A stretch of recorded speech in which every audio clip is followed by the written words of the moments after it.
नमस्कार. आज आपण एका महत्त्वाच्या शासकीय प्रक्रियेबद्दल बोलणार आहोत, विभागीय चौकशी. म्हणजे जेव्हा एखाद्या कर्मचाऱ्यावर गंभीर आरोप होतात तेव्हा ही प्रक्रिया सुरू होते. हो, बरोबर आहे. आपल्याकडे यासाठीची माहिती आहे ती महाराष्ट्र नागरी सेवा म्हणजे शिस्त व अपील नियम 1979, त्यातला नियम 8 आणि विभागीय चौकशी नियम पुस्तिका 1994 यावर आधारित आहे. आणि हो, श्री विष्णुकांत बोरसे यांच्या साहित्याचा पण संदर्भ घेतलाय आपण. तर आज आपलं मुख्य उद्दिष्ट काय आहे, तर ही चौकशी नक्की होते कशी, तिचे टप्पे काय हे सोप्या भाषेत समजून घेणं. अगदी. आणि हे महत्वाचं आहे की घटनेच्या कलम 311 आणि सेवा नियमानुसार गंभीर शिक्षा द्यायची असेल तर ही चौकशी पूर्ण करणं ते बंधनकारक आहे. म्हणजे याशिवाय शिक्षा देताच येत नाही. नाही, देता येत नाही. महाराष्ट्र नागरी सेवा नियमात हे स्पष्ट आहे. नियम 8(1) मध्येच. ठीक आहे. मग समजा आरोप झाले तर याची सुरुवात कशी होते, पहिलं पाऊल काय असतं? बघा, जेव्हा शिस्तभंग विषयक प्राधिकारी म्हणजे डिसिप्लिनरी अथॉरिटी त्यांना वाटतं की आरोप गंभीर आहेत, तेव्हा ते स्वतः किंवा मग दुसऱ्या अधिकाऱ्याकडून एक दोषारोपपत्र तयार करवतात. दोषारोपपत्र म्हणजे चार्जशीट? हो, चार्जशीट. त्यात काय असतं तर आरोपांचा स्पष्ट तपशील असतो, कोणत्या कागदपत्रांच्या आधारावर आरोप आहेत, कोण साक्षीदार आहेत याची यादी असते. नियम 8(3) मध्ये दिलेला आहे. अच्छा, म्हणजे कर्मचाऱ्याला अगदी स्पष्ट कल्पना दिली जाते की त्याच्यावर आरोप काय आहेत आणि कशाच्या आधारावर. हो, अगदी. नाहीतर मग तो बचाव कसा करणार? त्यांना मग दोषारोपपत्राची प्रत, हे सगळं विवरण, कागदपत्र, साक्षीदारांची यादी दिली जाते. आणि मग त्यांना लेखी म्हणणं मांडायला आणि महत्वाचं म्हणजे वैयक्तिक सुनावणीसाठी वेळ दिला जातो. पर्सनल हिअरिंग म्हणतात त्याला. हो, ही वैयक्तिक सुनावणीची संधी खूप महत्वाची असणार नैसर्गिक न्यायासाठी. अगदी बरोबर. ती संधी नाही दिली तर संपूर्ण चौकशी प्रक्रियेवर प्रश्न उभा राहू शकतो. आणि समजा कर्मचाऱ्याने हे आरोप नाकारले, मान्य केले नाहीत तर मग शिस्तभंग विषयक प्राधिकारी एकतर स्वतः चौकशी करतात किंवा मग एका चौकशी अधिकाऱ्याची नेमणूक करतात, इन्क्वायरी ऑफिसर.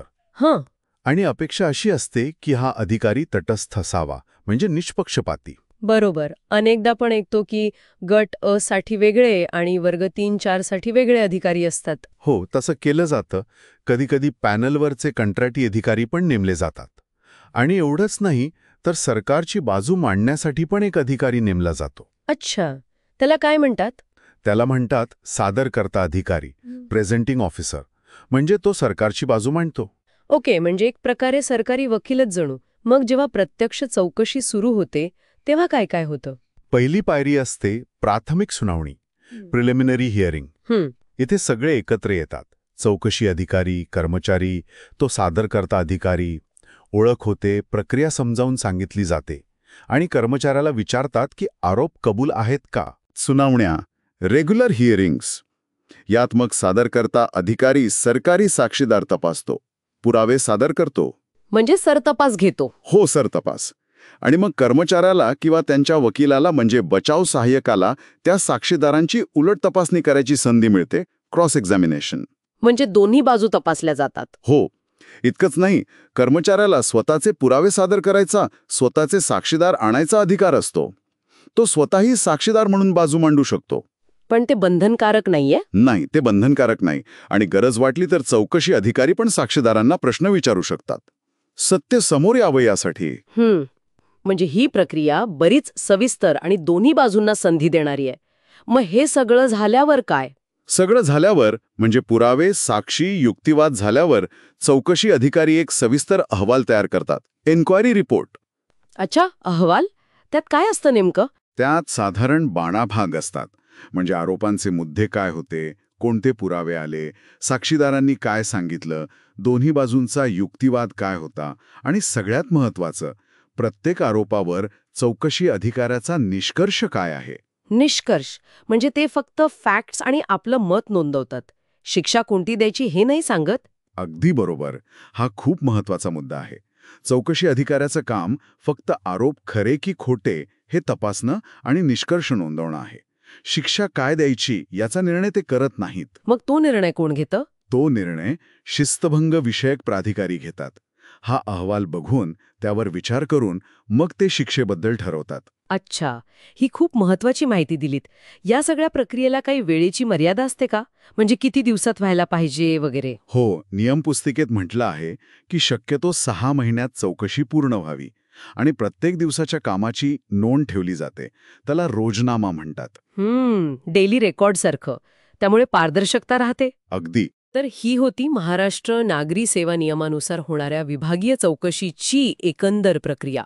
खरंच खूप सविस्तर आणि कायद्याच्या चौकटीत चालणारी गोष्ट आहे. हो, नक्कीच. आणि यात प्रत्येक टप्प्यावर नैसर्गिक न्यायाचं पालन, पुराव्यांचं योग्य मूल्यमापन आणि कार्यपद्धतीचं पालन अपेक्षित असतं. जाता जाता एक विचार मनात येतो. कर्मचाऱ्याला न्याय मिळावा, त्याची बाजू मांडण्याची पूर्ण संधी मिळावी, यासाठी ही सगळी नियमबद्ध प्रक्रिया अगदी आवश्यक आहे. पण दुसरी बाजू अशी की प्रशासकीय कामाचा जो वेग असतो किंवा कार्यालयातलं वातावरण, त्यावर या एवढ्या दीर्घकाळ चालणाऱ्या चौकशीचा काय परिणाम होत असेल, हा एक विचार करण्यासारखा मुद्दा आहे नक्कीच. ही क्लिप श्री विष्णुकांत बोरसे, विभागीय चौकशी अभ्यासक, पुणे यांनी तयार केली आहे. ही माहिती तुम्हाला उपयुक्त वाटल्यास कृपया लाईक करा, शेअर करा आणि चॅनलला सबस्क्राईब करा. व्हिडिओ पाहिल्याबद्दल धन्यवाद.